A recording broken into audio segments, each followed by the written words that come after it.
حاصل نہیں کر سکتے. تو 1.25 لاکھ دفعہ آیت کریمہ آپ کو پڑھنے کی ضرورت ہی نہیں بھائی. آیت کریمہ اگر آپ صبح شام ایک دفعہ پڑھ لیتے ہیں، ہر دعا کے ساتھ ایک دفعہ پڑھ لیتے ہیں، اور واقعتاً اس کا فہم اپنے ذہن میں رکھتے ہوئے گاڈ اورینٹڈ ہو کر، اور سید الاستغفار ہے یہ، اس سے بہتر کوئی استغفار کا سیگا نہیں ہو سکتا. قرآن میں رپورٹ ہوا، اور نبی اسلام جامع ترمذی میں حدیث ہے، کہہ رہے ہیں کہ جو بھی یونس کی دعا کے ذریعے اللہ کی طرف متوجہ ہو، اللہ تعالیٰ اسے کبھی محروم ہی نہیں لوٹائے گا. اب یہ مختصر سا وظیفہ جو لوگ پوری زندگی سے پڑھتے رہتے ہیں نا، اسے یہ نہیں پتا کہ اس کا مطلب کیا ہے. لا الہ الا انت سبحانک انی کنت من الظالمین. اور ان کے بھائی نے مجھے خود کہا کہ وہ یہ دعا کرتے ہوئے ساتھ پنجابی میں اپنی نیٹو لینگویج میں اس کو بیان بھی کر رہے تھے کہ اے اللہ تو تو پاک ہے، تو تو غلطی نہیں کرے گا، میں انسان ہوں، میں مانتا ہوں میں غلطی کر سکتا ہوں، مجھے معاف کر دے.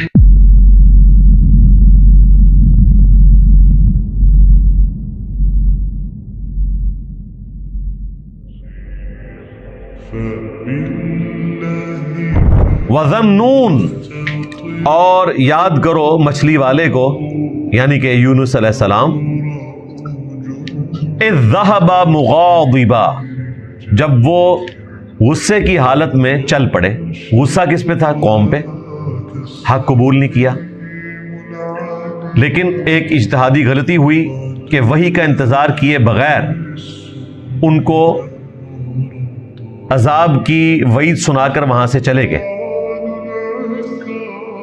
اب ایک پیغمبر کے شان نہیں تھا کہ وہ وحی کا انتظار کیے بغیر خود سے اجتہاد کر کے وہاں سے نکل جائے.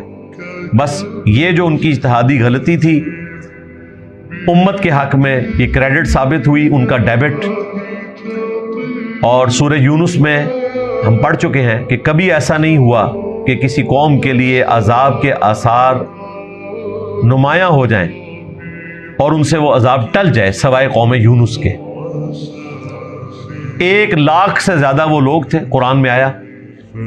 اللہ تعالیٰ نے ان سب کو توبہ کی توفیق دی. دیکھیں وہ تو سمجھ لیں کہ جہنمیوں سے سیدھے جنتی بن گئے، کیونکہ عذاب کے آثار آنے کے بعد تو ان سے پہلے بھی قومیں اسلام قبول کر چکی تھی. فرعون نے اسلام قبول کر لیا تھا، لیکن اس وقت موت کو سامنے دیکھ کر اسلام قبول نہیں ہوتا، اللہ تعالیٰ اسے ایکسیپٹنس نہیں دیتا. قوم یونس کو اللہ تعالیٰ نے ایکسیپٹنس دے دی اور ان سب کے سب لوگوں نے اسلام قبول کیا. وہ تو کنکلوڈ کر بیٹھے تھے، دوسری طرف ان کو اجتہادی غلطی کے اوپر اللہ تعالیٰ نے آزمائش میں ڈالا. جس کشتی میں وہ سوار تھے اس میں طوفان آ گیا. وہ سب لوگ اپنے اپنے خداؤں کو یاد کرنا شروع ہو گئے. بیچ میں عبرانی یہی تھے بنی اسرائیل میں سے، ان کو تو پتہ چل گیا کہ یہ تو اب طوفان ٹلنے والا نہیں ہے. وہ لوگ قرآن اندازی کیا کرتے تھے.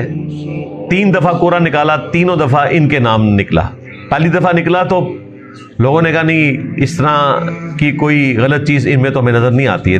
3 دفعہ جب قرآن ان کے نام پہ نکلا تو یونس علیہ السلام نے کہا مجھے ہی تم اب سمندر میں ڈالو گے تو ہی اس کشتی کو نجات ملے گی، کیونکہ ظاہر ہے کہ میں اپنے رب کی وحی کا انتظار کیے بغیر نکلا ہوں. ان کے ہاں یہ مشہور تھا کہ جو غلام آقا کی اجازت کے بغیر نکلتا ہے اور وہ کسی کشتی میں سوار ہوتا ہے تو وہ کشتی پھنس جاتی ہے طوفان میں. تو بات تو صحیح تھی، حضرت یونس علیہ السلام اپنے رب کی اجازت کے بغیر نکلے تھے، وحی کا انتظار کیے بغیر. پھر ایک مچھلی نے انہیں نگل لیا، اور یہ معجزانہ طور پر ہوا، ورنہ ویل مچھلی اگر آپ کو نکل لے تو دوسری طرف سے تو کچھ بھی نہیں سلامت رہے گا. جتنا بڑا اس کا معدہ ہے اور جتنا اس میں تیزاب ہے، یہ معجزانہ طور پر ہوا. اللہ تعالیٰ نے ان کو نجات دی. وہ تفصیل ہمیں بائبل میں ملتی ہے کہ بائبل سے مراد میں تورات کی بات کر رہا ہوں، یعنی تورات نہیں، یعنی وہ جو کمبائنڈ ہے. 3 دن اور 3 رات تک وہ مچھلی کے پیٹ میں رہے. 3 دن اور 3 رات گپ اندھیرا. وہاں انہوں نے ایک دعا کی، اللہ تعالیٰ نے وہ قبول کر لی. وہ دعا اسی صورت میں آئے گی.